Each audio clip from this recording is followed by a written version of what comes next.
habang mabigyan naman ang may 110 mga trabahador sa barangay.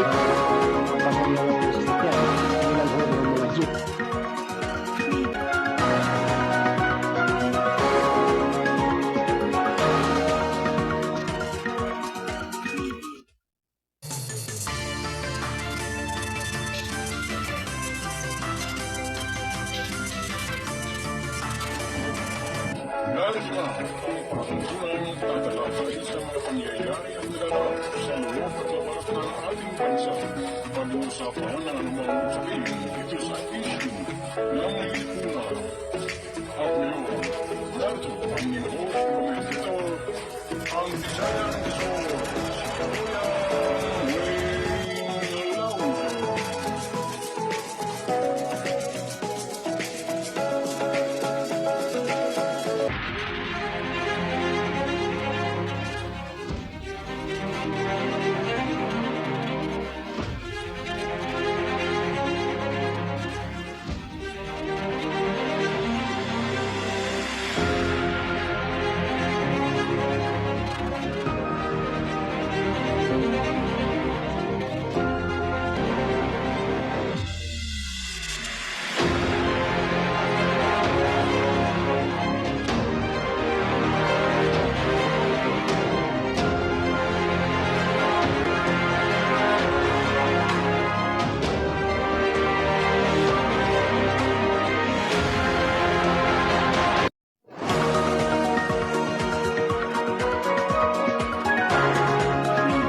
Habang mabigyan naman ang may 110 mga trabahador sa barangay.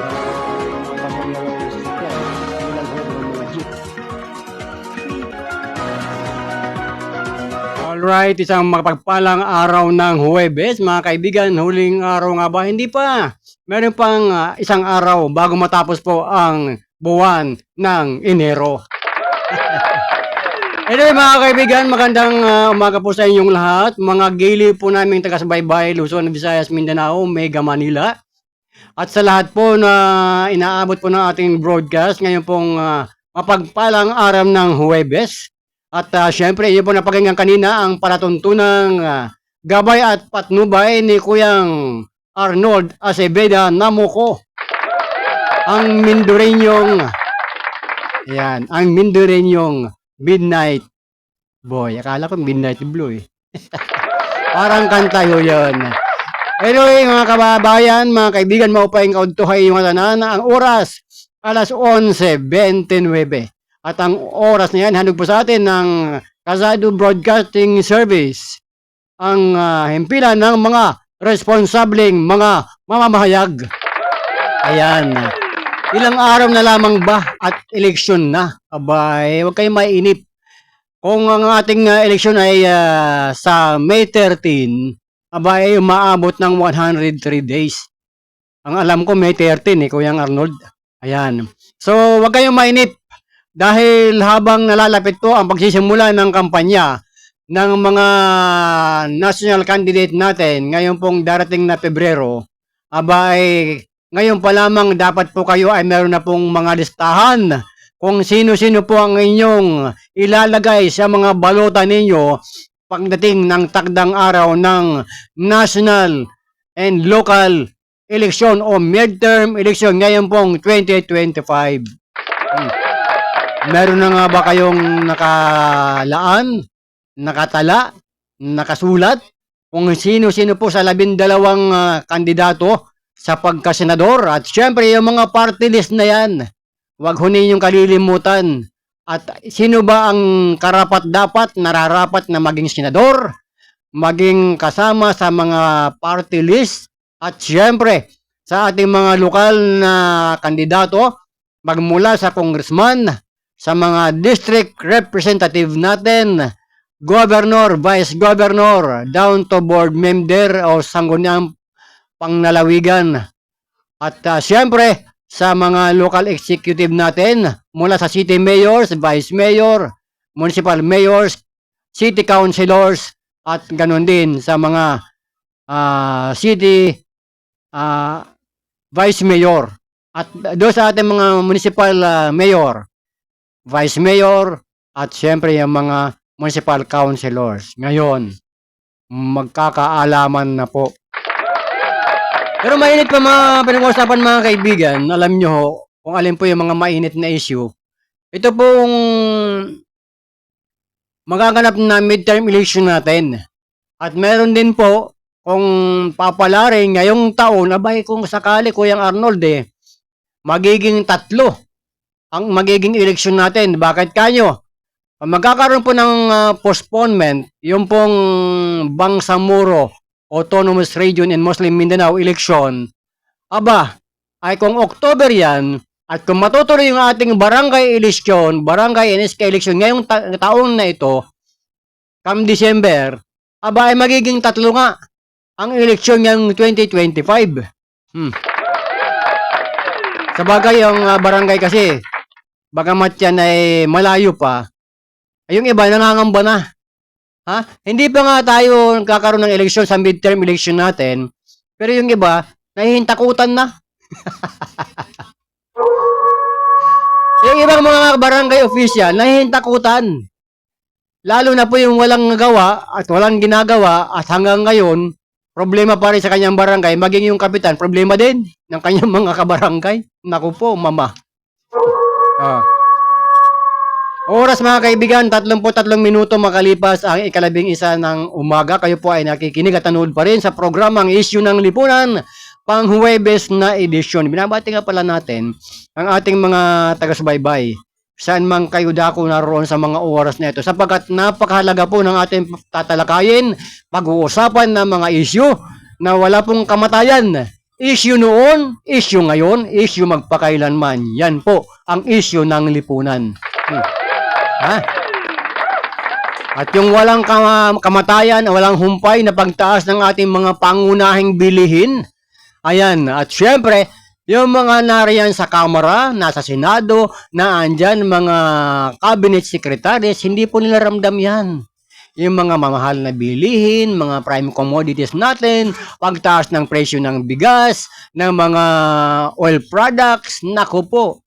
Sa mga nariyan, sa gabinete ni Pangulong Bongbong Marcos, hindi nila ramdam ang kahirapan at yung kagutuman ng ating mamamayan. Pero, tayo mga maliliit, ramdam natin yan.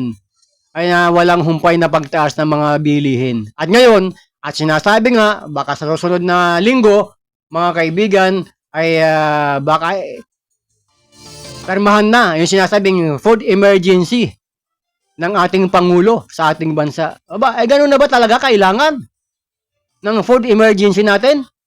O, di ba? Bakit? Talagang wala na bang magagawa na magkaroon ng maayos na programa ang ating gobyerno? Bakit kinakailangan pa deklara ng food emergency? Alam niyo mga kaibigan, siguro sa panahong ito, sa tagal ng panahon na tayo po ay nasa ganitong larangan, iba't ibang po na naging pangulo ng bansang ating naabutan, talagang yung direksyon ay puro pataas. Alam niyo mga kaibigan, kung ano lang bumababa ngayon, ayun. Yung mga underwear na lang ang pababa. Oho, lahat ay tumataas ang presyo.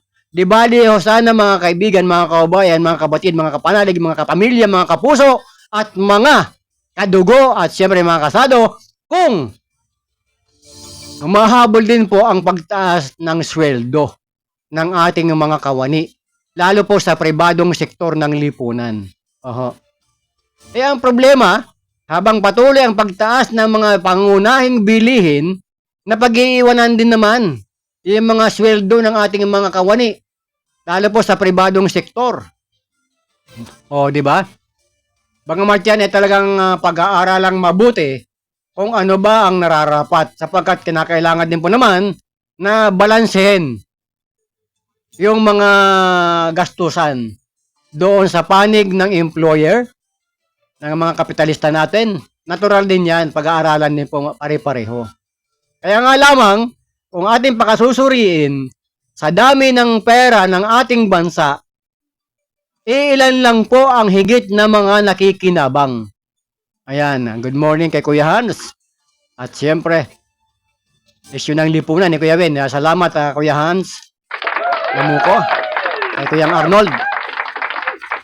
Yan po ang nasa, dapat balansyado po yung mga pangangailangan. Ano ho ang nagiging epekto nito?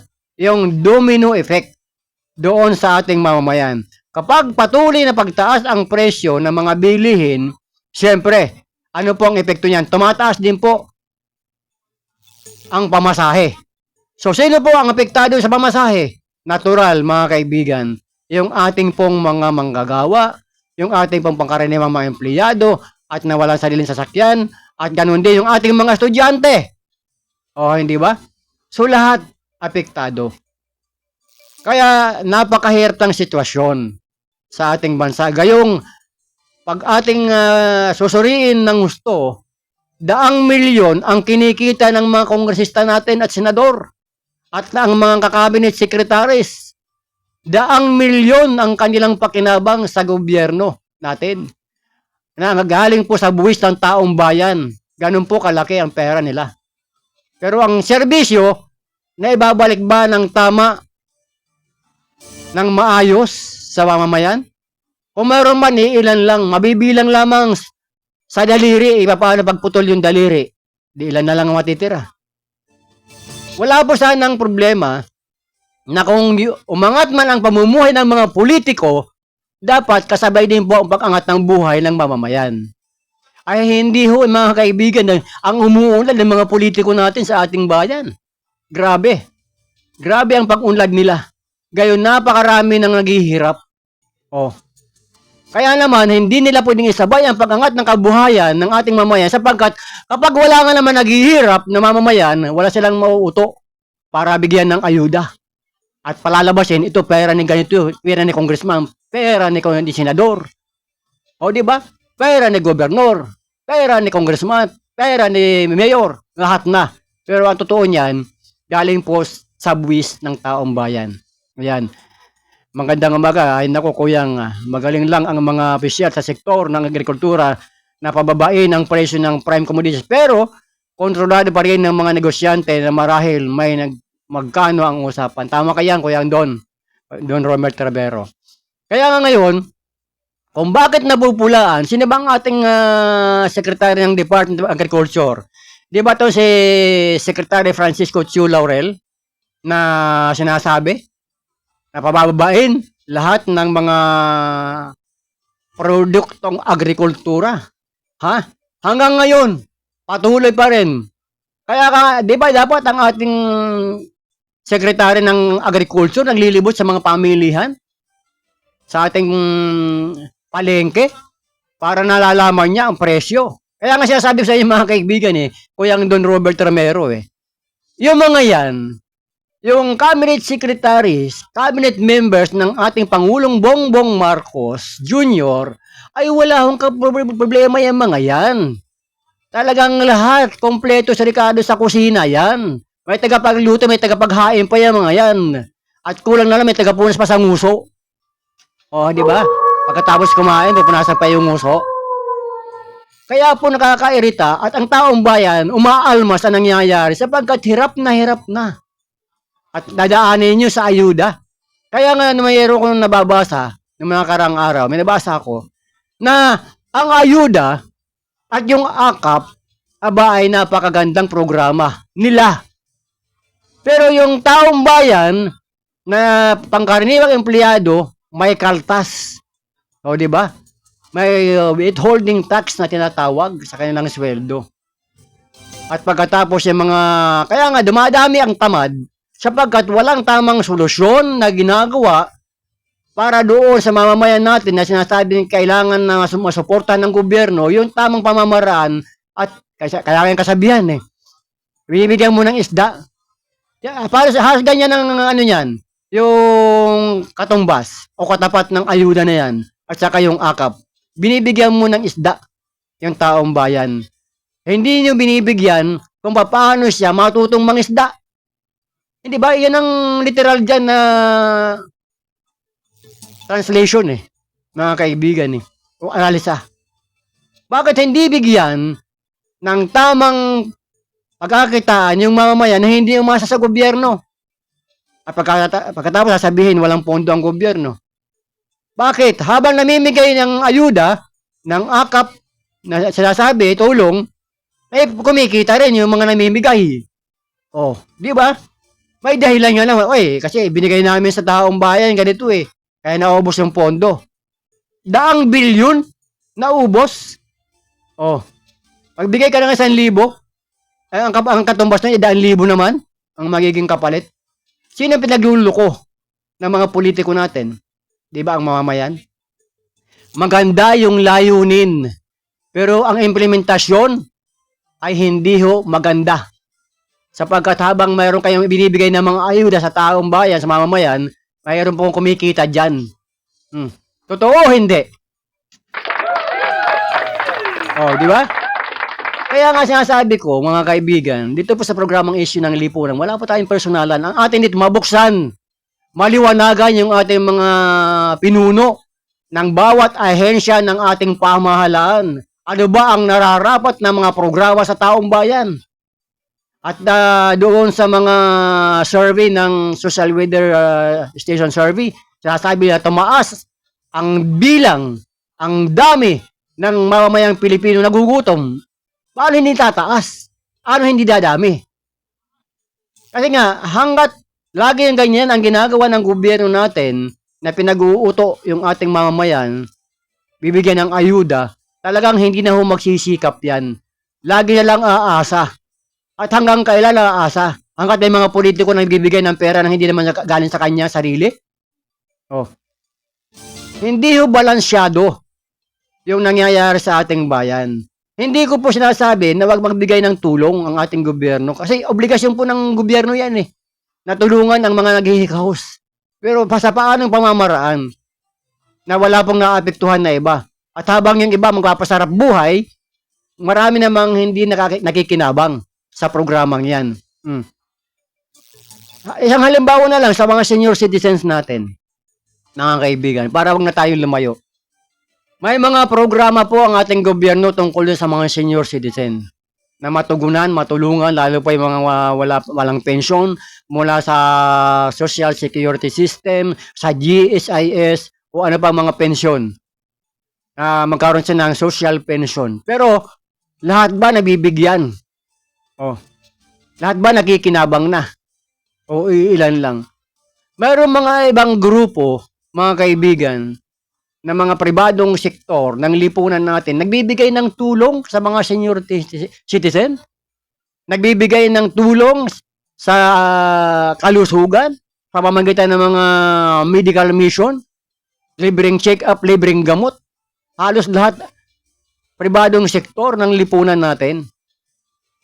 Congratulations doon sa mga kababayan natin na gagawin, merong pagmamalasakit sa ating mamayan na nakikita nila yung kalalagayan talaga na tunay na sitwasyon ng ating bansa, tunay na salamin ng ating bayan, mga kaibigan. Ilang linggo na lang o ilang buwan na lang, eleksyon na. Kaya nga ngayon, habang hindi pa nagsisimula yung kampanya sa national candidates natin, malalaman na po natin. Kaya kanya-kanya ngayong mga gimmick, mga kaibigan. Siguro, panahon na para pag-aralan. Yung mga tao na dati sasabi sila yung mga kampi ng mga naapi, tumutulong sa mga naapi, eh asaan sila ngayon, mga kaibigan? Ha? Asaan? Bakit hindi mapuna? Ayan, mga kabayan, marami na mga message sa atin pumapasok dito. Kung comment dito, oh. Ayan, isa pa, Kuyang Wayne. Tama yung tinatalakay mo dyan at yung mga reaksyon ng ating mga taga-subaybay na hindi ho talaga kagandahan ang sitwasyon ng ating bayan sa ngayon. Ayan, siguro noong mga nakaraang linggo, ayan, na naging mainit ang usapin doon sa sinasabing bycam. Anong bycam? Yung nagbabike na may camera. O, di ba mga kaibigan? Yung may camera report na sinasabi na maraming blanco. Ayan, may reaction tayo dito mga kaibigan. Ang sinasabi dito, kaya maraming blanco yon para nga naman may makasingit may makasingit na pwede pagkakitaan doon sa mga bakante na yon at pagkatapos pagdating sa Malacanang ay kumpleto na. Oo nga naman. Ito mga kaibigan, ito po yung mga reaksyon. Kasi pagdating doon kay Pangulong Bongbong Marcos, yung isinumite galing sa Kongreso at sa Senado, sinasabi niya, wala namang blanco Oh. Pero paano mapapasubali yan? Yung sinasabi ni Congressman, sino ba yun? Ungab ba yun? Angab. Di ba? Paano mapapasubalian yung papel na yun nanggaling sa Kongreso mismo ng isang kongresista? At yun naman ay inuna rin yung dating Pangulong Rodrigo Roa Duterte. At nakita rin ni Congressman, ni Attorney Vic Rodriguez. Na sinasabi, pagdating sa Malacanang, wala namang bakante, wala namang blanco. Sino ngayon? Ayan ang tanong dito. Kuyang Wayne, sino ngayon ang naglagay o nag-fill up para mapuno yung blanco? Para pagdating kay Pangulo, kompleto. Sino ngayon ang naglagay? Yun ang tanong doon sa mga blanco na yan. Kung ilan ang blanco, natural, yun din ang pupunuan. Pagdating sa Pangulo, kompleto. Kaya paano kayo mga blanco na yun ay daang bilyon, mga kaibigan, daang bilyon. Talagang masaswerte. Ba talagang masaswerte mga kandidato? Ngayon na naman ng mga politiko sa bansa natin. Ang tawag dyan, Kuyang Don Robert, pag ikaw ay sineswerte, talagang ikaw ay may halong buwinas. Binubuinas ka din pagka talagang swerte ka. Diba? Kaya lang, mas marami yung malas sa ating mga kababayan. Akap na ibig sabihin na ayuda sa kapos ang kita. Dito raw yan, ayan, ilalaan ang pera. Bagay maganda kapos ang kita. Pag sinabi ka kasi natin Kuyang Don Robert Ramero, kapos ang kita, maaring malabo ang paningin. Malabo ang paningin, kaya kapos ang kita. Pagka malabo ang paningin, natural, maliit lang ang kita niyan. Di mas malaki ang kita nung magbibigay ng ayuda. Mas malinaw yun ang mata niya di ba? Kaya kapos ang kita. Dito rin ilalaan ang pera. Ay nako, Kuyang Wayne, anak ng akala ko kulto. Anak ng kutong tinamaan ng magaling. Sino-sino ang kapos sa pera na nangangailangan ng ayuda? Lahat naman tayo. Ako, kailangan ko rin ng pera. Pero wala akong natikman kahit piso dyan sa ayuda na yan.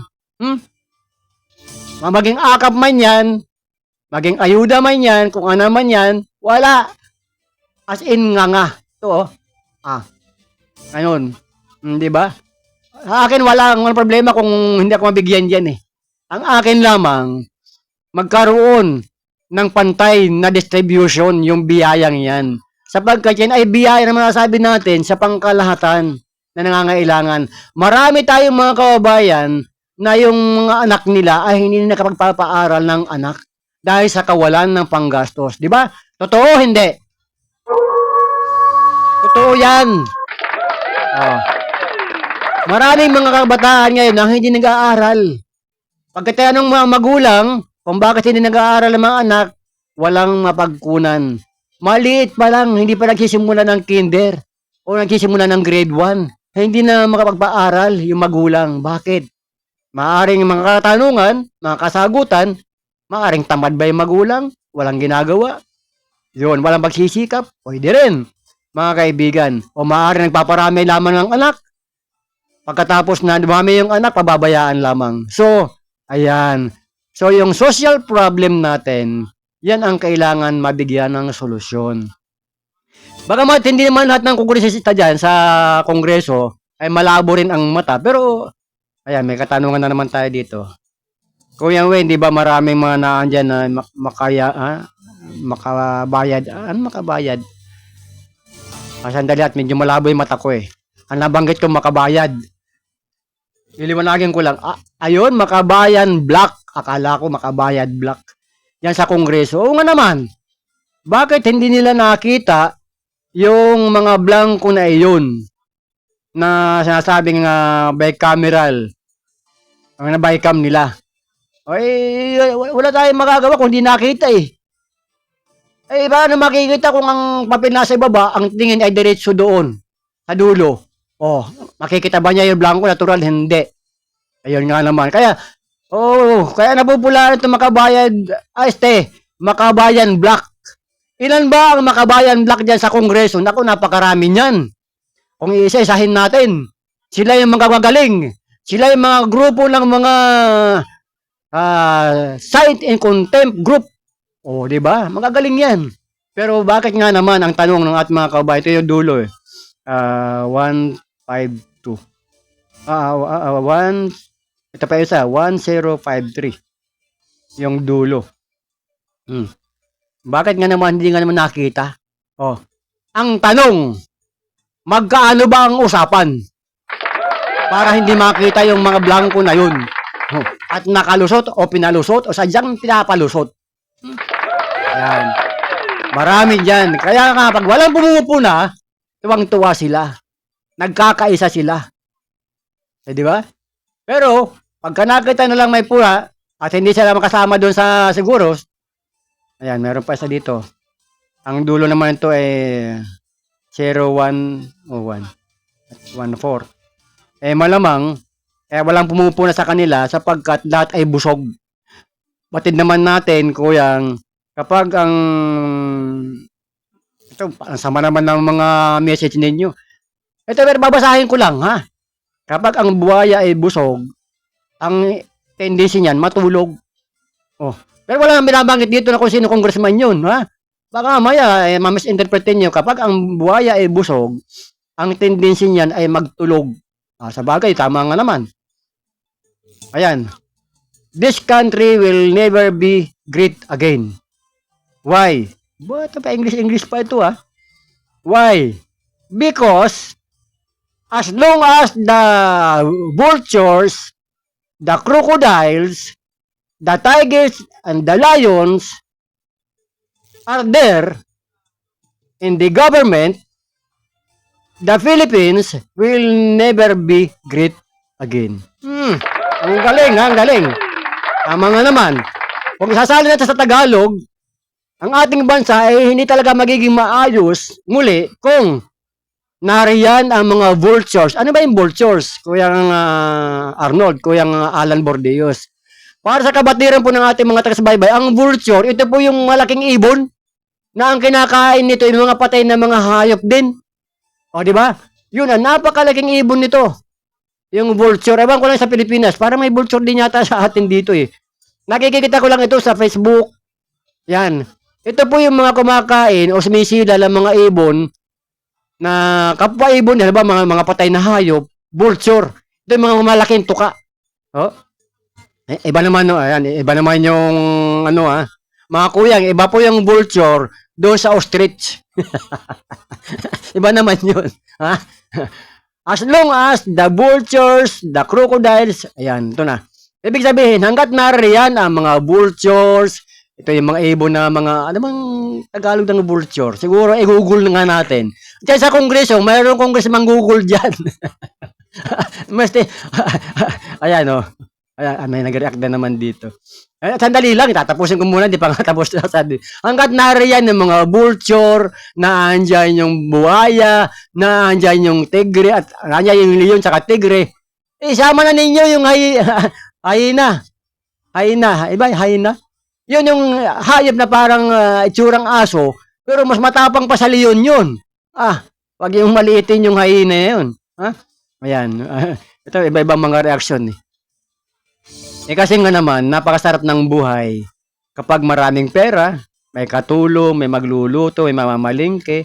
Pagtawag, boss, nakaluto na po ang lahat, nakaready na po ang inyong menu. Ang order of the day. Ang inyong order na bulalo. Narito na po. Talagang, yan. Nakaready na po ang may sausawan na sili, may kamatis pa. At saka, mayroong tuyo at sinamahan pa ng sausawan mo na bagoong. Naku po, mama. Mag-aalas 12 nga naman na. Nakakagutom naman itong mga reaksyon ng ating mga kababayan. Anyway, mga kaibigan, sabi nga, kidding aside, ito po, walang personalan. Binabase po natin sa mga reaksyon ng ating mga kababayan. Bakit kanyo? Bakit to magkakaroon ng iba't ibang reaksyon? Yung mamamayan natin, bakit? Ayan, maraming vulture sa Congress, sa Senate at mga ahensya ng gobyerno, mga buntis na sila. Ayan. Yan po ay reaksyon. Alam ko yung sasabi ni Kuyang Don Robert Ramiro, yan po ay mga impormasyon din galing sa mga kababayan natin. Binibigay din sa kanya. Bakit sabi nga ni Kuyang Arnold, magkakawikaan ang mamamayan na mahagilap yung salitang vulture? Ano ba Kuyang Don Robert Ramiro ang vulture sa Tagalog? Wala pa akong idea. Hindi ko pa na-google eh. Ha? Pero yun ang masibang ibon, ng malaking ibon, masiba yan. Yan ay mga carnivorous. Carnivorous yan, Kuyang Don Robert Ramiro. Yung vulture na yan. Di ba? Ngayon, kung sa Congress na meron na dyan, abay, tingnan ninyo. Sa paligid ninyo, sa Kongreso, may mga vulture sa paligid ninyo dyan. At baka mamaya, habang kayo patulog-tulog, kayo ay tinutukan na ng vulture. Siyempre. Ha? Kung marami may vulture sa loob ng Kongreso, tingnan ninyo ang inyong mga katabi, mga kongresista. Yung mga sino ba yan? Ito na. Ang gulo nitong cellphone ko eh. Sino ba yung kongresista na tagurian dyan eh? Si Congressman Google. Ayan. Si Congressman Google, ito mga kaibigan, ito po yung ginagawa na pagka meron siyang hindi naunawaan sa legalidad, legal na aspeto ng usapan, igugugol niya. At ang gusto niyang palabasin, siya talaga ay dalubhasa at talagang paham. Ako, malalim na Tagalog yung paham. Dalubhasa, paham. Pagdating po sa legalidad na usapin. Ay, hindi naman siya abogado. Naku po, Mama Mia, let me go. O, diba? Yung pala, manghihiram siya doon sa Google sa kanyang sariling interpretasyon. Diba? Diyan sa kasama, alam ko kasama itong congressman ito, si Congressman Google, kung bansagan ng ating mga kababayan, diyan sa grupo ng mga cite in contempt. Kaya kayo diyan sa Kongreso, kaya kayo ay napupulaan ng mga abogado sapagkat mayroon kayong mga iniimbestigahan dyan. Inyo bang sinasabi yung karapatang pantao ng inyong tinatanong? Ha? Di ba? Napakaliwanag din naman. Di ba, Kuyang Alan Bordeos? Na napakaliwanag na bago yung ng mga abogado. O, di ba? Bago nyo imbestigahan ang isang tao, tanungin ang isang tao, di ba dapat meron siyang abogado? O, di ba? Pangalawa, hindi ba dapat binabasahan ninyo ng Miranda rights? O, bakit ganun? Ang inyong pinasusupan dyan sa Kongreso, ang sarili ninyong version, ang sarili ninyong kagustuhan. Samantalang maliwalag sa ating saligang batas, sa Bill of Rights natin, hindi ako abogado. Mga kaibigan, bakit ko sinasabi sa inyo yan? Sapagkat maraming mahusay dyan sa Kongreso na nag-aabogado-abogaduhan. Pag-aralan ninyo sa Bill of Rights natin, mula Section 1 hanggang matapos kung anong nakapaloob dyan, yung karapatan ng bawat mamamayang Pilipino. O, di ba?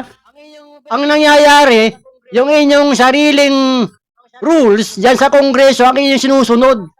Hindi ba pagyurak sa ating saligang batas yan, mga kaibigan? Na hindi na ninyo binigyan ng pagkakataon, hindi ninyo binigyan ng kanyang karapatan yung bawat iniimbestigahan ninyo? Na, dapat may abogado na maliwanag. Ano ang sinasabi sa Miranda rights natin? O ikaw, Juan de la Cruz, ikaw ay binabasahan ng iyong mga karapatan. At ang mga karapatan mo, manahimik. At ang iyong sasabihin, maaaring gamitin laban o pabor sa'yo. Ngayon, kung wala kang abogado, mayroon kang karapatan kumuha ng abogado. At kung wala ka ring doktor, mayroon ka rin karapatan kumuha ng doktor para sa magsuri sa iyo. Hindi man nariyan sa ating Miranda rights yan. Napakalinaw naman yan. Kaya lang, pagka ang batas ay inabuso ng mga nariyan nanunungkulan, isushortcut nila. Kay si Huda masarasa ng sino mang Poncio Pilato. Sapagkat sila ang dapat masulog dyan sa Kongreso. Pero yung karapatan ng tao, saan? Balik na rin natin ang sitwasyon. Ikaw na congressman ang sabihan ng ganyan. At ikaw ay contempt. At yung karapatan mo ay niyurakan. Sa palagay ba ninyo matutuwa kayo? Pare-pareho. Di ba? Kaya lang, hindi ho ako abogado. Pero pag-aralan ninyo, kung tama ba yung sinasabi ko o mali. Kasi bawat isa sa atin, mayroon tayong karapatan. At yan ay nariyan sa ating saligang batas na hindi mo pwede nayurakan. At hindi mo pwedeng gibitin ang tao ng walang tamang paglilitis, ng walang tamang pag-iimbestiga o pagtatanong. Ay hindi. Yung proteksyon ng mamamayang Pilipino ay inyong niyurakan dyan sa Kongreso. Bakit? Dahil sinabi ng inyong iniimbestigahan, yung kanyang karapatan na manahimik. Hindi ba? Yung kanyang self-incrimination. Hindi ba? Maliwanag naman yung sinasabi ng batas natin eh. Yung self-incrimination na mayroong karapatan ng taong, kaya ngayon sa Miranda rights ay binabasa eh. Kaya ako po ito nauunawaan, naintindihan, sapagkat pag mayroong mga inventory, yung ating PNP sa drug cases, binabasahan yung suspect na ikaw, Juan de la Cruz, ay meron kang karapatan manahimik. Ano man ang inyong sasabihin, pabor man o hindi, maaaring gamitin lamang sa'yo. Oh, ibig sabihin, ipinauunawa ng ating apprehending officer yung karapatan ng kanyang tao na hinuhuli o kanyang tinatanong, inaakusahan. Eh wala eh. At sinasabi rin na kapag ikaw ay wala kang kakayahang kumuha ng abogado, pagkakalubang ka ng gobyerno, hindi ba malinaw? Oh, saan doon ang pagkakalob ng gobyerno sa abogado ng taong inyong ginigipit? Di ba wala? Ngayon, mga kaibigan, hindi ko ho ginajustify kung bakit ang ating mga kapatid na mga maliliit ay nangingibang lugar na lamang, namumundok na lamang. Bakit? Oh, hindi ko ho ginajustify kung bakit ang mga NPA natin ay dumadami na naman. Sabagat nakikita mismo sa gobyerno natin, sa mga lakad na wala sa hulog, wala sa ayos. Nawawala yung karapatan ng bawat mamamayan. Saan nangyayaring yan? Pagka malalaki ang inyong ginigipit, tahimik kayo. Kasi busog kayo pare-pareho. Pero kapag maliliit, swak agad sa imburnal. Oh. Yan po yung atin. Dapat maging patas, maging balansyado, maging parehas ang labanan. Mahirap man o mayaman. Kung mali, mali. Kung tama, tama. Pero ipairal natin yung tamang impormasyon, ang tamang implementasyon ng batas. Wag po natin yung shortcut. So, di ba? Marami ang nag-react doon sa inyong pambabastos dyan sa Kongreso. Doon sa isang PNP officer na yung binalahura, sabi nga yung mga salita na rani, binalahura, niyurakan, niyapakan ang karapatan, di ba? So, sabi nga, nakakapanginig ng kalamnan, mga kaibigan. Ito po mga issue na to, hindi ko ito binubuksan. Sapagkat, napapanahon lamang. Ayan, magandang tanghali po sa issue ng lipunan. Naniniwala po kami na kapag ang mahal na Panginoon ang humipo sa puso ng mga politiko, maaari may pagbabago. Magandang umaga po dyan sa Viva KPP Divine Healing. Tama po. Tama po. Pero, ay paano? Kaya hindi hinihipon ng Panginoon yung mga taong yan sapagkat mas lamang sa kanilang kaibuturan ng puso at isipan yung kumita magkamal ng salapi. Kaya hinahayaan sila na sa dakong huli ang hindi niyang kumunoy ang kababagsakan nila pare-pareho doon sa sinasabing dagat-dagatang apoy. Mga kaibigan, ito pong ating programa, ito po ay dalawa lang ang ating tinatalakay dito. Pinupuri po natin yung mga tao na gumagawa ng pamamaraan na makatugon, makatulong sa ating pamayanan, sa ating mamamayan, sa mga maliliit natin na ngailangan ng kalinga, ng suporta ng ating pamahalaan. Pero kapag mali, hindi rin tayo nangingimi. Kasi huda ang tamaan. Sapagkat ang ating, dito ang concern natin, hindi sa gobyerno para sa taong bayan. Ganyan kayo para paglingkuran. Ibigay ninyo ang tamang serbisyo sa mamamayan, hindi para pagsamantalahan ang mamamayan at utuin ang taong bayan. Hindi ba? Puro bangayan sa politika. Mamimigay ng mga pondo sa ibang lugar. Gayon yung pondo na dapat ibigay at unahin. Ito po, mga kaibigan. Ayan, meron na naman talaga dito. Pagka maliliit kasi ito. Yung mensahe dito, hindi ko masyado mabasa pagka medyo maliit na maigi. Pasensya na po kayo, ha? Mga kaibigan, ayan, ito mga, maupay nga to. Maupay nga to, waray nun. Bisayang Tisoy, Wayne Lawson. Ano? Ay, maupay nga to man. Maaram na kami. Kung hinod, itginsisidngan nga politiko na naghahataghin mga kwartang nga diriman iya.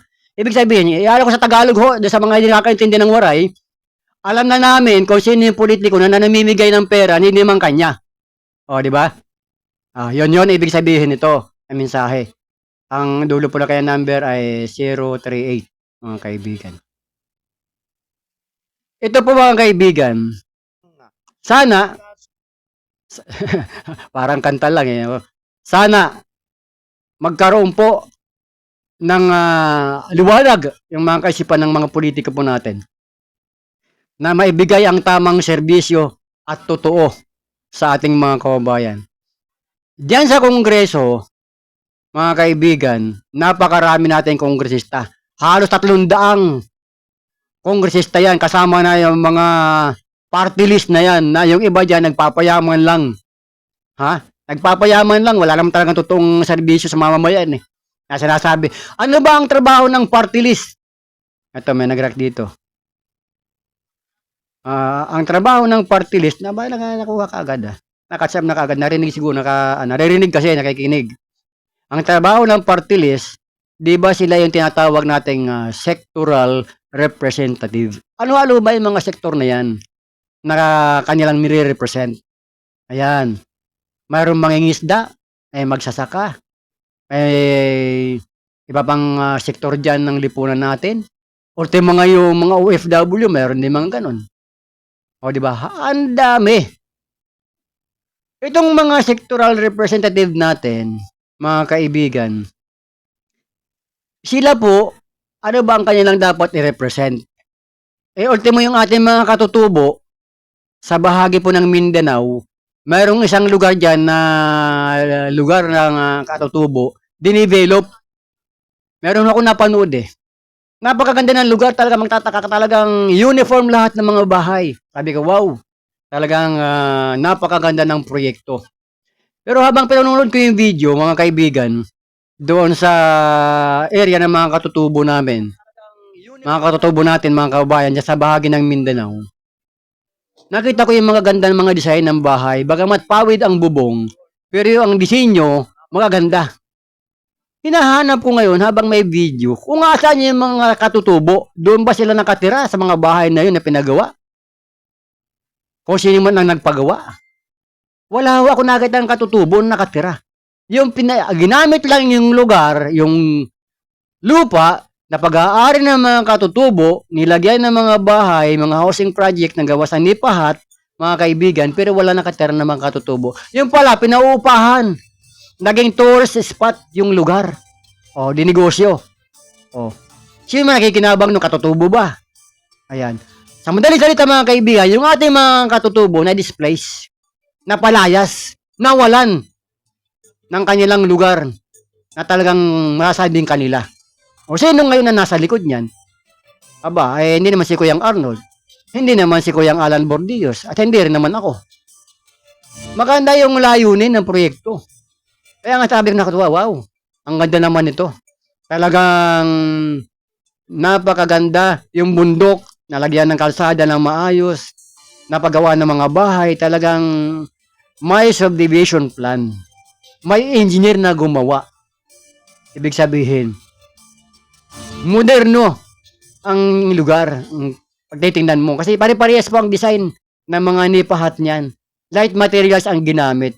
Pero, sa dakong huli, nag-iisip ako, bakit kung ginamit ito, pag-aari ng mga katutubo natin, Eh bakit wala akong nakita kahit isa nakatira doon sa loob ng mga bahay na yun?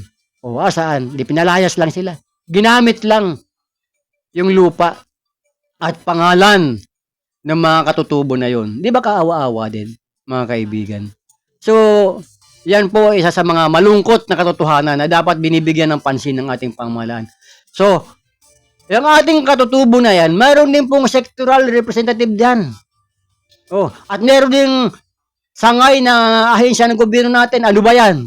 Di ba yung sinasabing NCIP? Sila yung in charge para dyan, matulungan yung ating mga katutubo na yan. Yung National Commission on Indigenous People. Oh, asaan sila?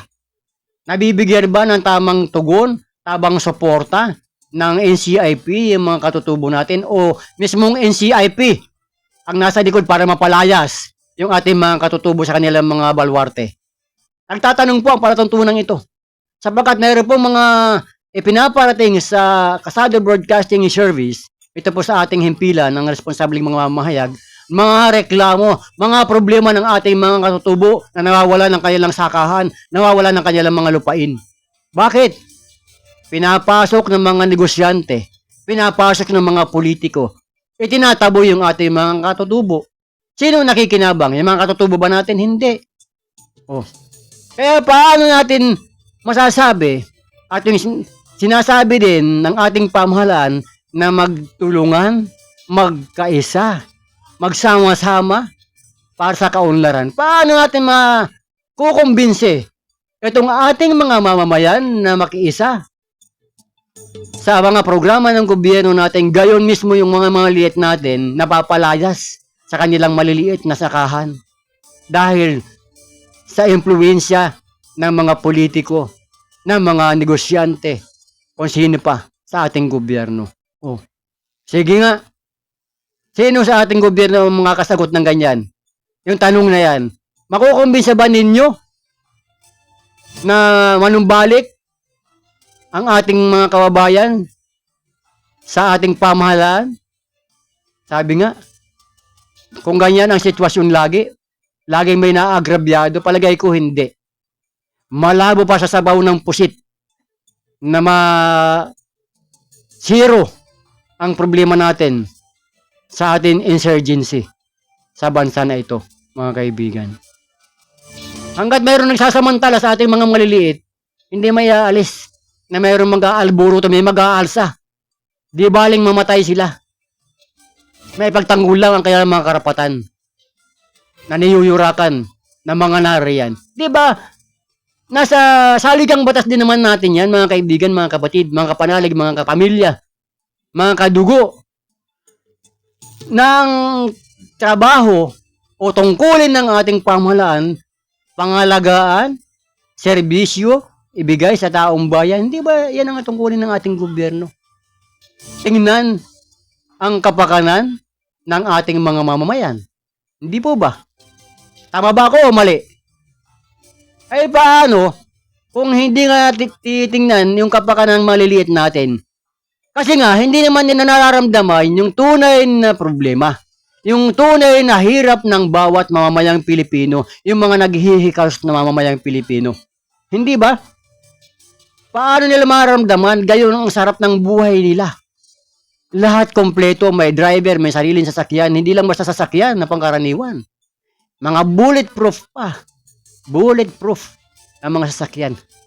Milyon-milyon ang halaga ng mga sasakyan. Oh, saan ka pa?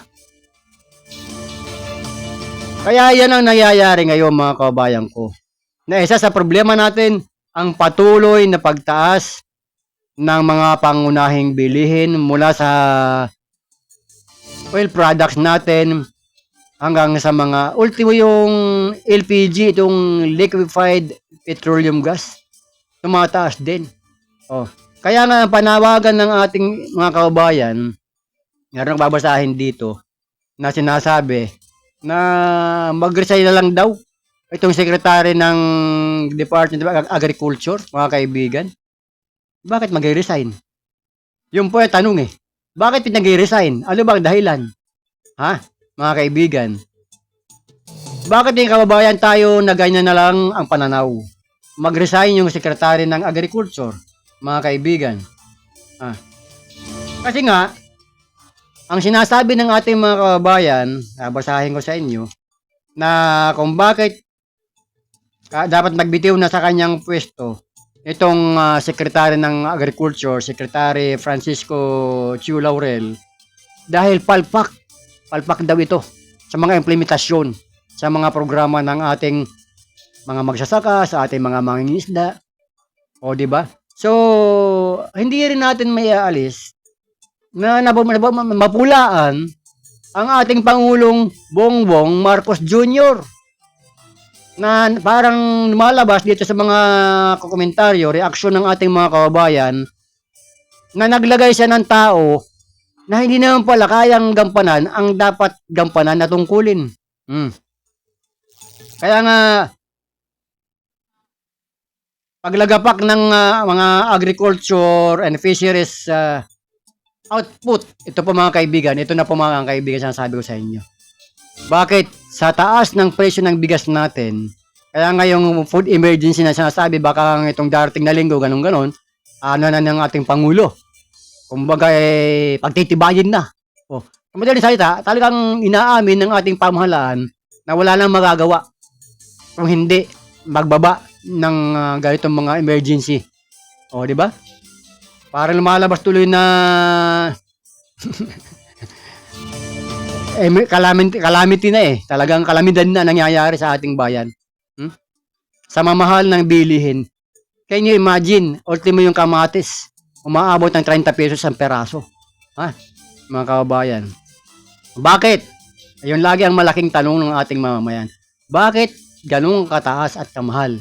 Marahil, ang sagot lang man dyan, ang aking simpleng sagot, paliwanag, wala na nagtatanim ng kamatis.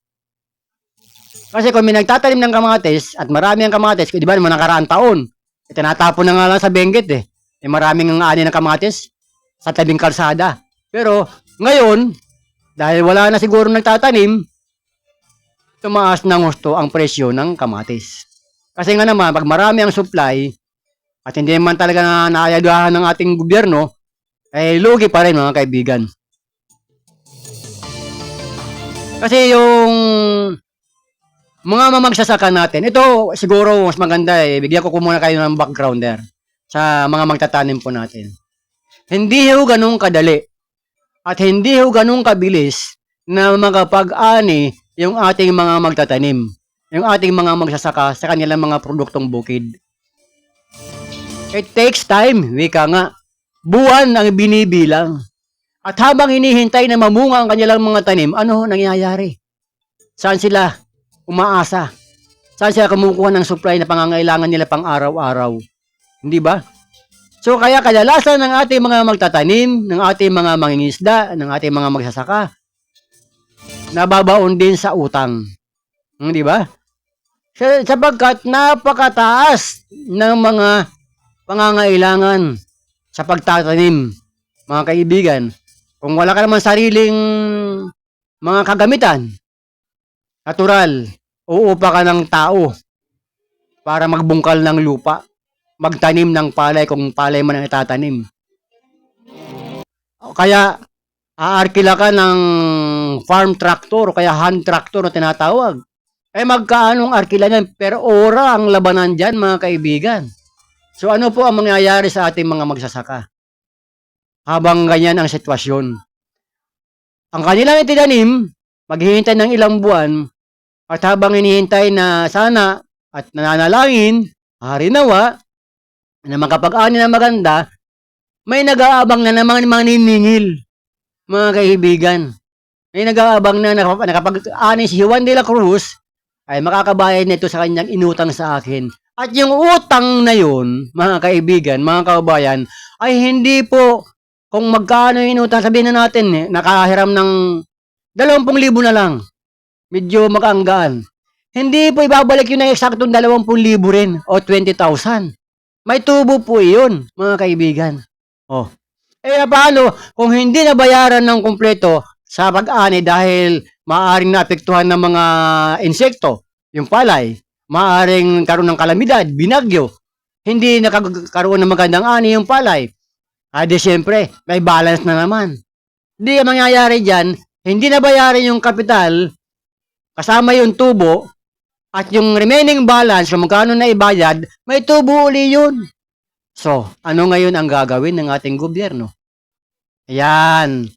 Sapagkat sa dami ng namuno, dyan sa Department of Agriculture, meron ba talagang konkretong programa ang ating pamahalaan para makasustain? Ang tinatawag natin sustainable program ng gobyerno na hindi nahihirapan ng gusto yung ating mga maliliit na mga magsasaka. Ang laki ng pondo ng Department of Agriculture at syempre, mga kaibigan, yung mga kababayan natin naghihintay po ng kalinga sa ating mga programa.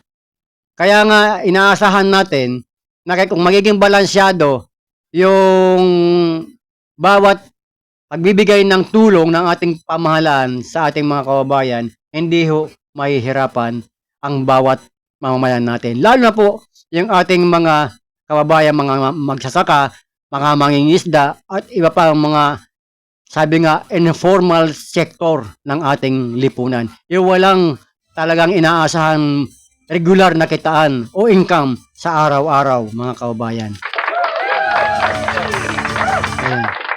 Okay mga kabayan, 23 minuto makalipas po ang 12 ng tanghali. At meron ba tayong report, Kuya Arnold? Ayan, medyo sa kabilang linya. Alamin natin kung sino na andyan. Kaya nga itong maganda yung ano ng Viva KPP Divine Healing. At ito po ay reminder eh. Tama po, kapag ang ating pong Panginoon ang humipo sa puso ng mga politiko, ay maaari po sila ay magbago. Tama po yan. Kasi pagka sila talagang pinaramdam sa kanila na sila ay lumalabis na, pag hinipo ang kanilang puso at katapos biglang na-stroke, palagay ko maaalala ang ating Panginoon at maaalala din po ang kanilang mga kababayan na kanilang pinagsasamantalahan, mga kaibigan. Hindi ho ba? So, ang ating lang dito concerned lagi, ay dapat yung ating mga namumuno, mula sa Malacanang, down sa pinakamababang level na barangay, ang concern dapat sa bawat mamamayan na kanilang nasasakupan. Inaalam ano ba ang pangangailangan na sitwasyon, mga kababayan ko. 24 minuto makalipas po ang 12 ng tanghali, mga kaibigan. At iba-iba pang mga reaksyon yung pinaparating sa atin.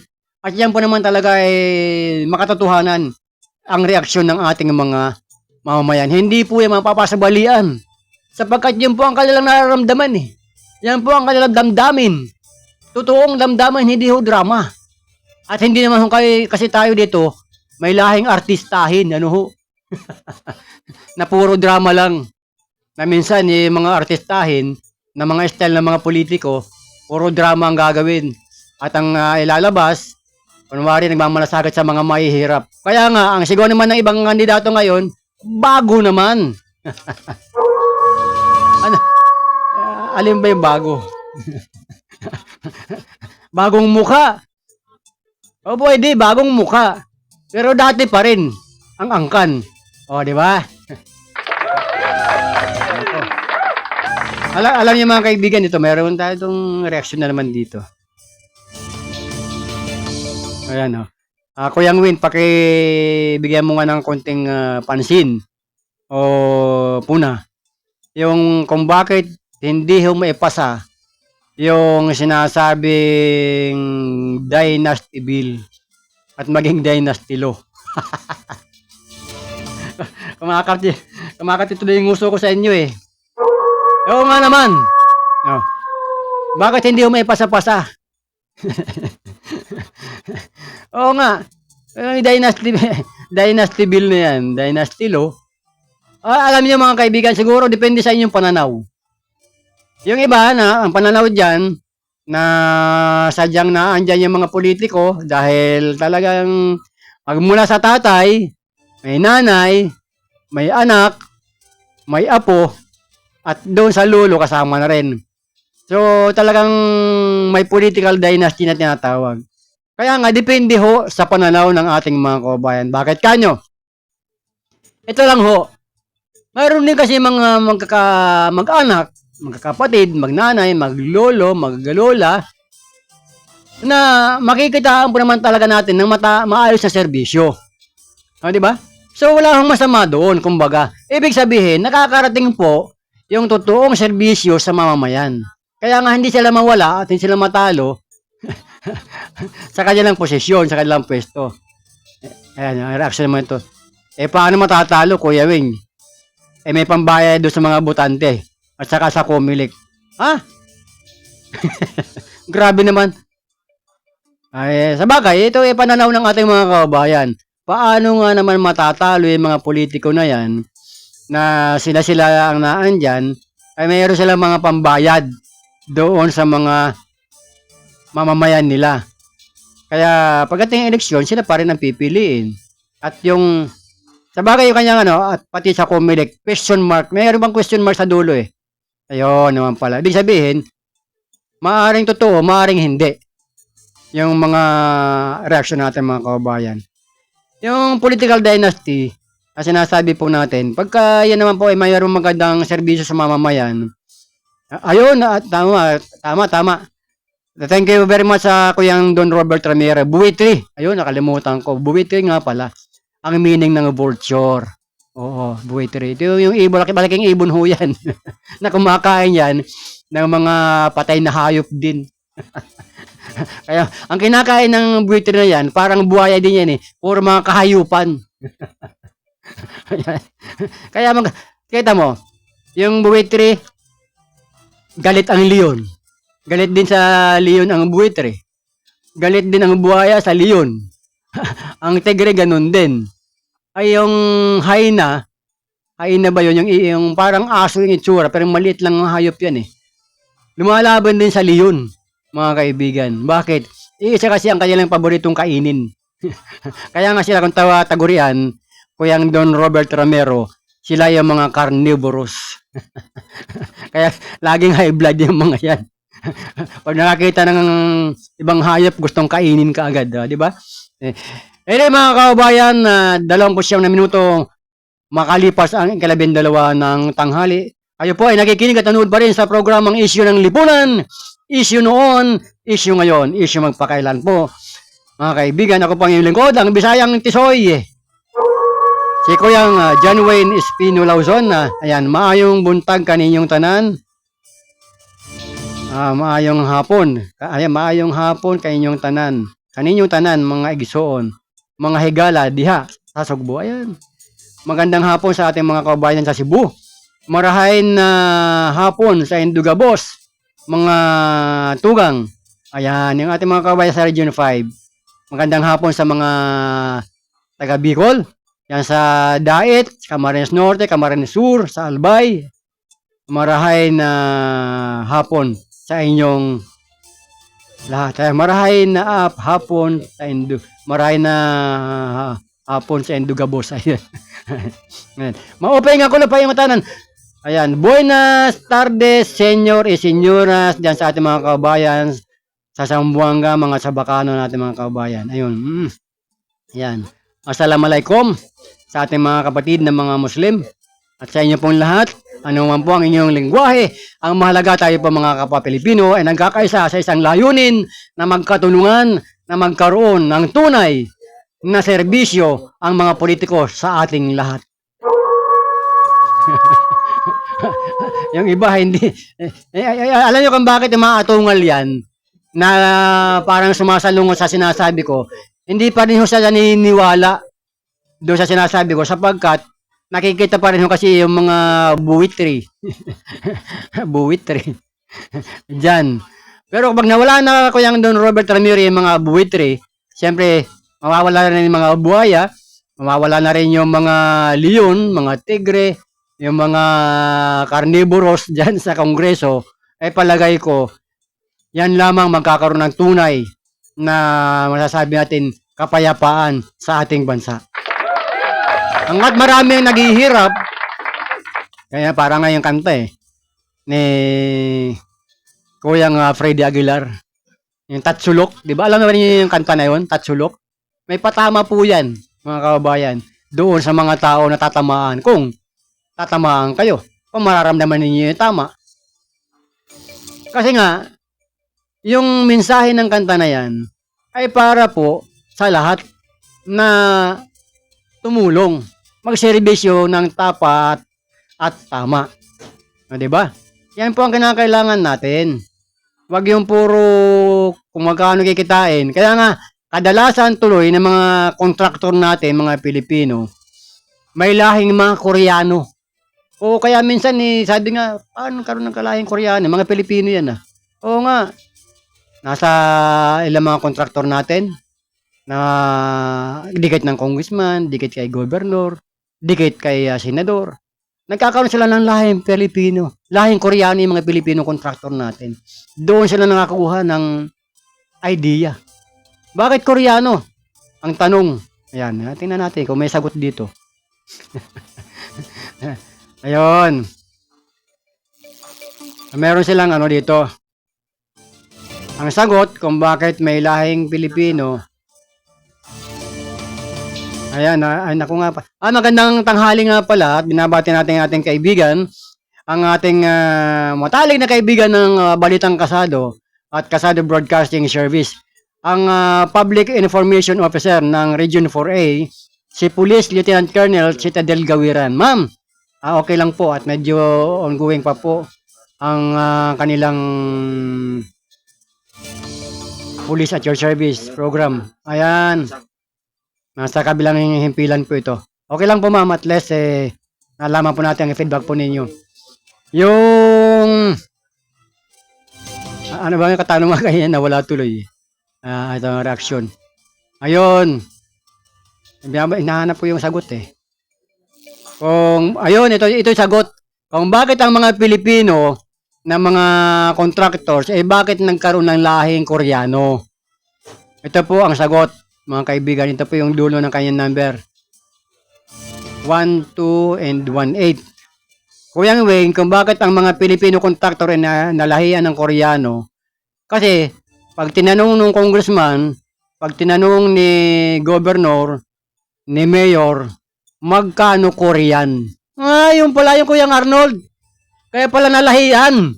Magkano Korean? Yung pala ibig sabihin, kaya pala nalahian ng Koreano yung mga Pilipino dahil doon sa ganung sagot. Magkano Korean? Ayos ah.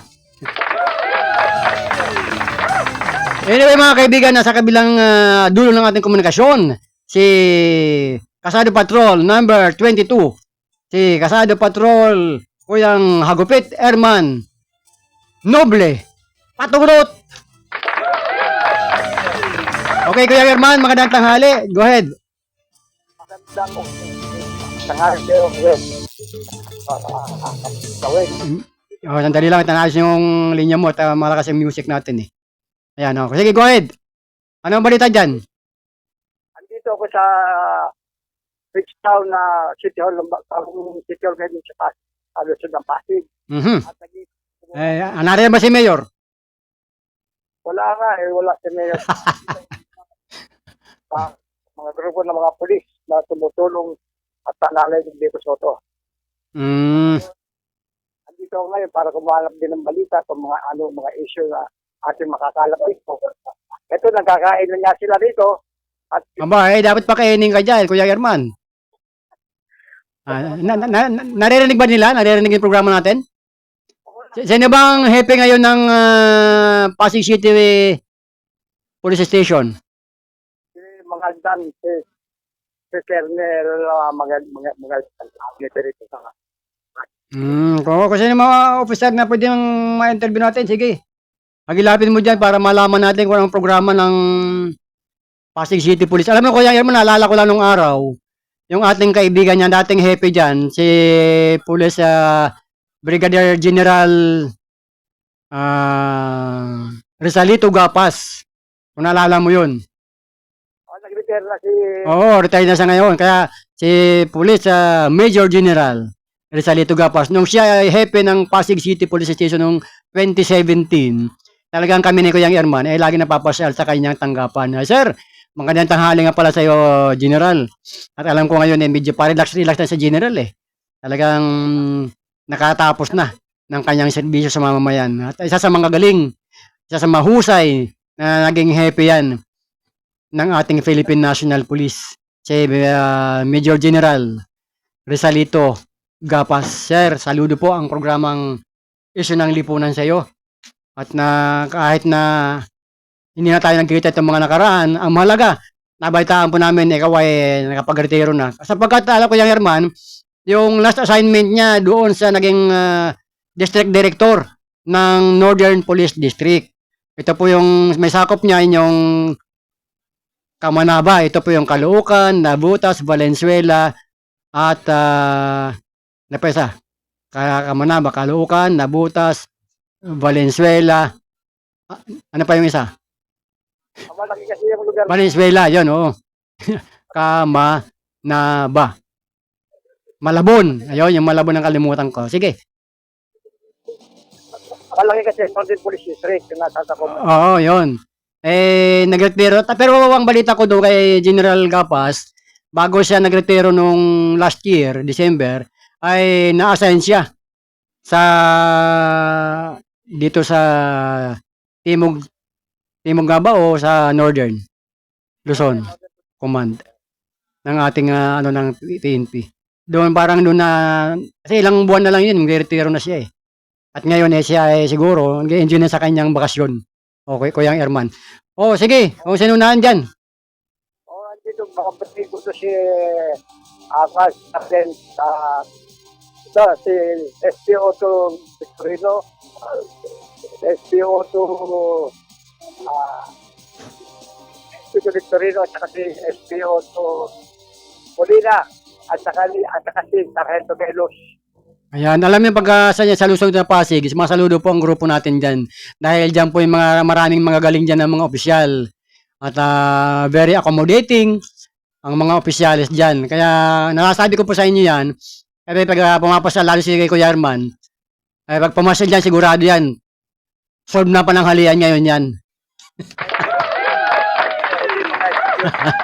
Oo.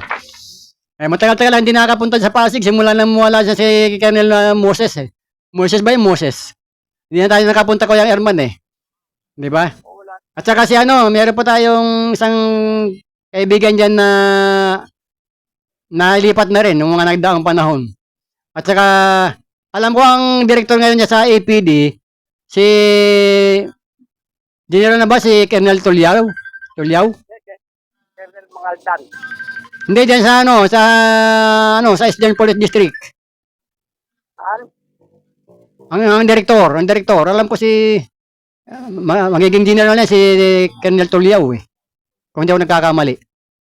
Tama ba? Itanong mo sa mga kasama mo dyan, sa mga kinasarento. Ito, pakapanay mo sa atin si Sargento Molina. Ito.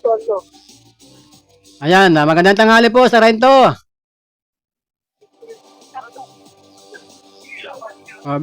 Pakibigyan mo ng monitor sir. At para marinig niya yung ating katanungan. Sargento Victorino na lang, ito na lang. Ayan. Kung sinong available na pwede magbigay ng kanyang mga gawain dyan. Dahil batid naman natin noong January 12, sinakatuparan na po yung Comelec simultaneous checkpoint sa buong bansa. Ano po? Opo sir, simula po nung January 12 ay nagsisimula na po ang ating checkpoint. Tuloy-tuloy po yun hanggang matapos ang election period po ng midterm election.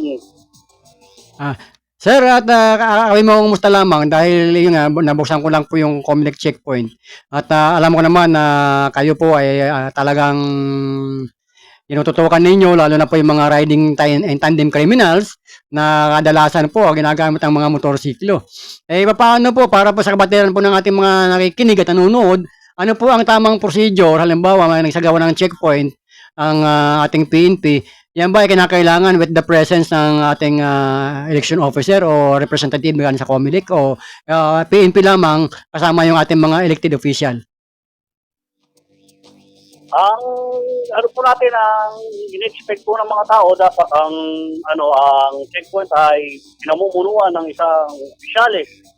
Nagsisimula sa tiniente hanggang kapitan, medyo. Yun po ang in-expect nila.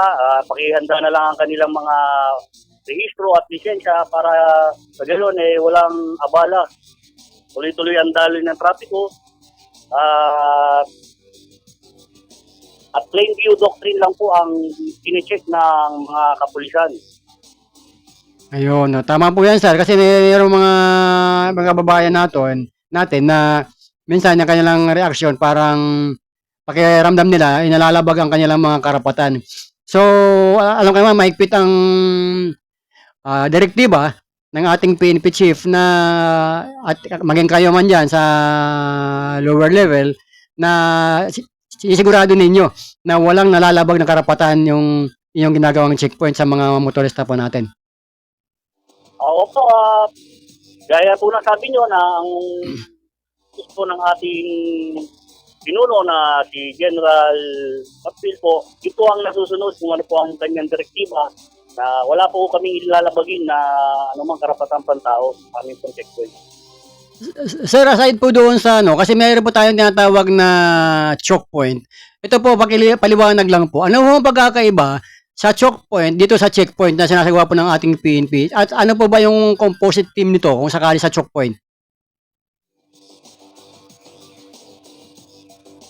Choke point, parehas lang din po ng composition.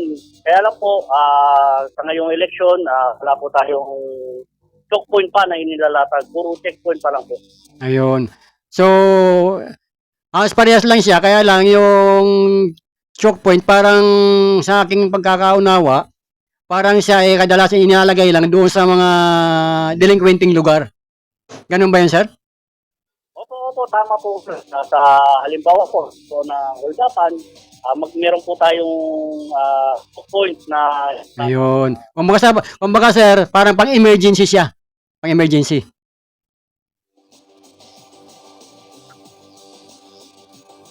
pasok lang po at palabas ng kita, halimbawa sa barangay na isang lugar na nagkaroon ng holdapan, bigla pong mag-establish ng choke point. Ayun. So, mas maganda po kasi yan, sir, na ipaliliwanag po natin para sa ganun, ang ating mga tagapanood, ang ating mga tagapakinig, nagkakaroon po sila ng idea kung bakit po bigla ang naglilipat yung mga nagsagawa na isang checkpoint sa isang lugar, maya-maya biglang naglipatan sa ibang lugar na parang pang emergency ang dating niya. Opo, tama po kayo. Ayan. Sir, maraming salamat po sa inyong oras. At sino po ang ating happy ngayon dyan? Kasi kanina nabanggit po kay Kuyang Erman Patulot. Kayo po ba ay nariyan anong panahon po ng dating happy natin at kaibigan namin na si Colonel Rizalito Gapas sa Pasig? Happy po namin siya dito sa Pasig City Station. Inabot po ba ninyo si General Gapas? Medyo bumitaw ang komunikasyon natin. Anyway, mga kaibigan, alam niyo, talagang ngayon, wag na ho kayo magtaka, lalo po sa mga motorcycle riders natin, na talagang halos lahat ng mga bayan-bayan nagkasagawa po ng mga checkpoints, yung ating Philippine National Police, at siyempre, meron pong mga kaakibat to yan, mga kapartners, yung mga barangay official, o kaya kasi yung mga official ng nasa kanilang nasasakupan. Okay, Kuya Erman, magandang tanghali muli. Parang nawala. Ayan. So, nabitiw yung signal. Yun nga lang, naku, ito may mga reminders tayo ha. Mahirap po, kaya sabi ko paalala ko nga lagi, sa motorsiklo ho, yung mga riders, hindi ho dinadaan sa yabang ang pagmumotorsiklo. Ano po? Sapagkat kung pagkakamali lang, ako kagaya po nung nag-viral nung karaang araw diyan sa Tanay, sa Marilake Highway na meron pong nagbuwis ng buhay. Okay, Kuya Erman, go ahead. Mula dito ngayon, sagay nga dito, nangangalap pati ng ibang issue. Ibabalita natin. Okay, maraming salamat. At ikaw ba nakapanghalian dyan? Nakakain ng tanghalian? Makain nga ako ng tanghalian. Mula dito sa Luzon na Pasig, ako si North Editor ng Pato Nag-uulat sa gabi patubay, RNN News. At may issue ng lipunan na si Wayne Lawson.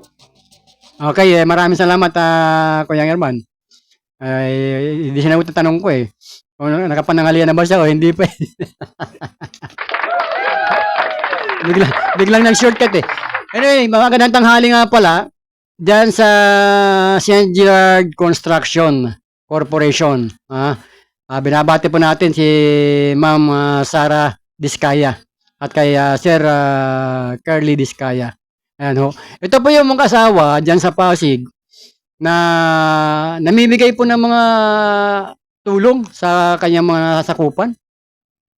Noong mga nakarang dagang taon pa, hanggang sa last year, 2024, nakakabalitaan ko nga po yan, na ultimo mga wheelchair, may mga nababahagian po ito. Ang kanilang katuwiran, kasi napanood ko yung interview sa kanila, na kung bakit lumago, sa madaling salita, umunlad ang kanilang buhay, sa sipag at tiyaga.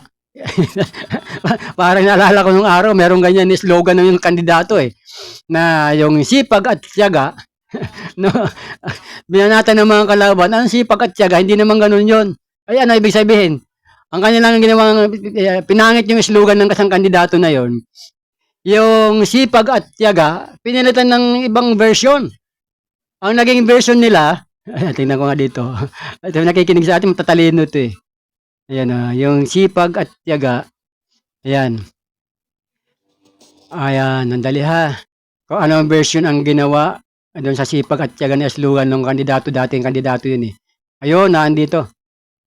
Ang naging version ng sipag at tiyaga ay ginawang C5 at taga. Grabe naman kayo. Ayan. Ang dulo ay 912. Ang kayo number. Yun pala yung version na yun. Anyway, yun naman talaga. Pero yung sinasabi ko sa inyo, si Ma'am Sara Diskaya at si Sir Carly Diskaya, ito po yung maganda yung kanilang talambuhay ko yung Arnold na kumbaga sa ano, yung tatawag na from rags to riches. O, di ba? Kumbaga mula sa kawalan, mula sa wala, talagang umulad ang buhay. Kaya nga naman, yung sila may interview, ang kanilang naging katwiran, ibinabalik lang nila yung ibigay sa kanilang mga biyaya doon sa kanilang mga kababayan na kapos din ng pangangailangan. Di ba napakagandang pakinggan? Yun naman talagang tama. Nabigay sila ng maraming biyaya at ibinamahagi din nila sa iba. What more kung ito ay magiging politiko pa. Di ba? Kaya nga mga kaibigan, ito po ay naudyukan. Itong si Miss Sara Diskaya, naudyukan ng mga taga-Pasig na lumaban sa pagka-alkalde. Siyempre, malaking hamon sa kanya yan, ha? Hindi biro para ikaw ay tumakbo, ha? Pagka-alkalde, bakit? Unang-una, magastos ang pamasok sa politika. Hindi biro. At pagkatapos yung posisyon na pinapangarap ng inyong mga kababayan dyan, ay hindi biro. Maging alkalde sa lungsod ng Pasig. Bakay? Sa bagay, mga kaibigan, wala naman pong imposible. Pag ipinagkaloob po ng ating dakilang lumikha, bakit ang hindi?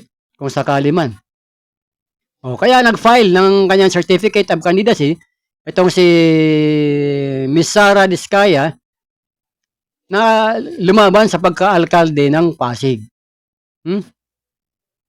Malalaman po natin yan after ng Mayo eleksyon.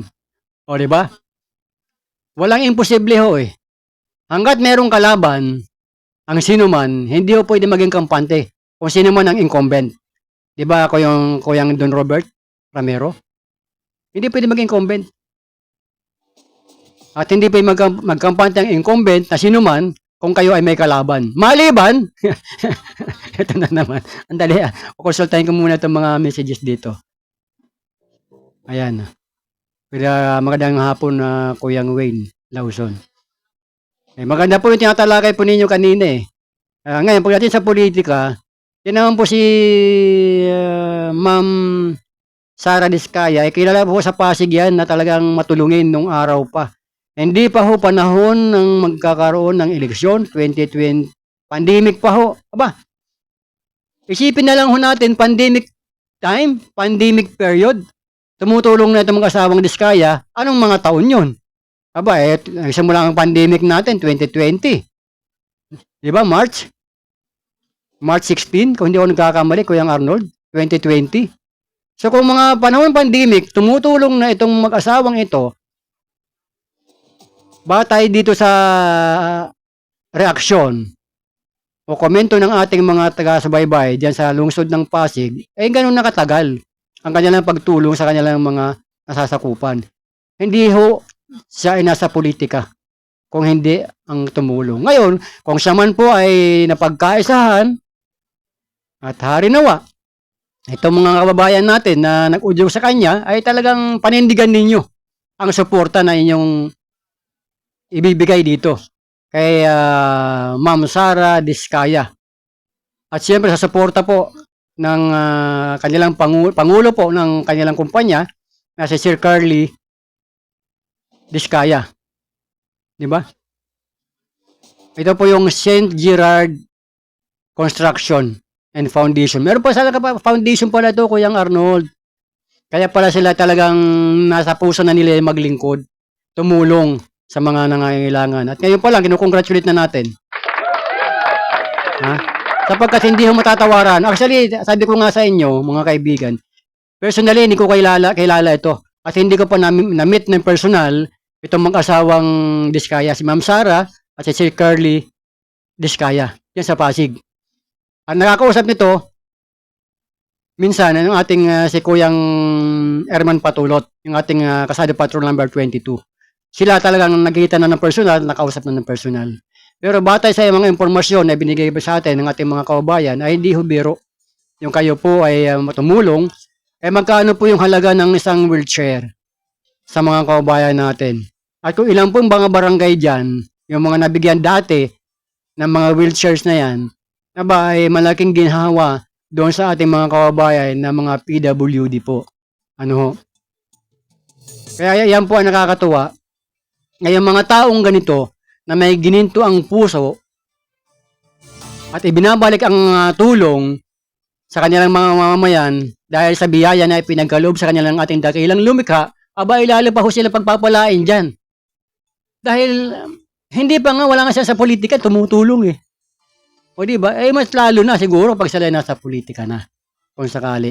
At hari nawa, yung atin naman dito eh, palarin, para mas lalo pang mabigyan ng tulong yung mga nandyan sa Pasig ng mag-asawang ito. Si Ma'am Sara Diskaya at ganoon din kay Sir Carly Diskaya. At bumubuo na kanyang pamilya at sa kanilang group of companies at sa lahat ng kanyang mga staff dyan at tumutulong, mga kaibigan, sa mga tao na hindi man nila kaano-ano, pag nangangailangan ng tulong, ay hindi nagdadalawang salita. Kaya nga doon sa mga impormasyon na ibinigay sa atin na ultimong medical mission, halos libre ng lahat. May mga eyeglasses, reading glasses, may cash gift pa na ibinigay noong nakarang December. Aba, congratulations. Sana magpatuloy yung mga ganyang gawain ng isang pribadong mamamayan na binabalik yung biyaya na pinagkaloob ng Panginoon. Aba, malaking at nakakataba ng puso na malaman po natin mga kaibigan na isang pribadong mamamayan, nagmamalasakit, tumutulong sa mga nangangailangan. With that, mga kaibigan, siyempre, nais ko munang batiin lahat po ng ating mga taga-subaybay at ang ating mga kaibigan. Binabati ko nga pala yung mga kaibigan natin dyan sa DPWH. Diyan nga pala, dyan sa Binangunan Rizal, binabati natin ang District Engineer.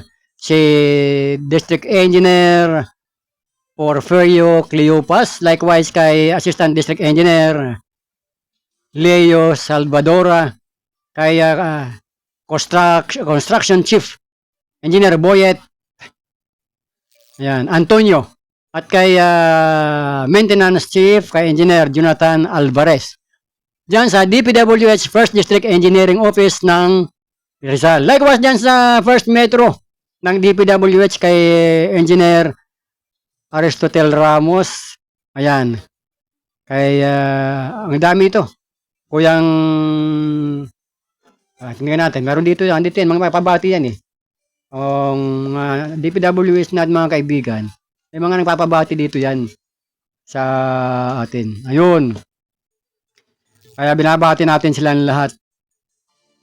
Yung mga kaibigan natin yan sa DPWH ng First Metro o Metro Manila District ng National Capital Region ng DPWH kay